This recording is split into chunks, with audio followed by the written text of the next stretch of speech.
అందరూ నమస్కారం. మన సహజంగా కాల్షియం ఉండేది పాలు లేదా చిమిలి ఉండలు, అంతకన్నా ఇంకా అద్భుతమైంది ఎముకలకి హితకరమైంది హస్తి జింహ అని పిలుస్తారు. ఎముకలకి హితకరమైనది చెప్తారు సంస్కృతంలో. దీన్ని నల్లేరు కాడ అని పిలుస్తాం.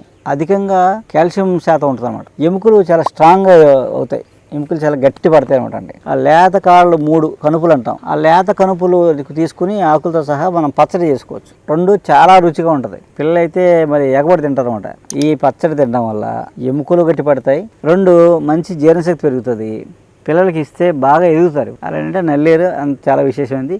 పూర్వం నల్లేరు పచ్చడి, నల్లేరు వడియాలు చేసేవారు. ఇంకా ఈజీ ఏంటంటే ఈ మొక్క మీరు కొనుక్కొని పట్టుకెళ్ళి చక్కగా వేసుకుంటే దీనికి పెద్ద నీళ్ళు కానీ పెద్దగా ఎండ కానీ అక్కర్లేదు.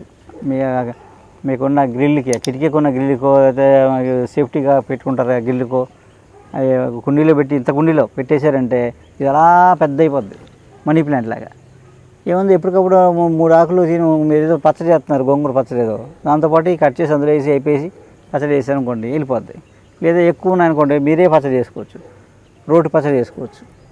ఎలా చేసినా చాలా రుచిగా ఉంటుంది, అద్భుతంగా ఉంటుంది అన్నమాట.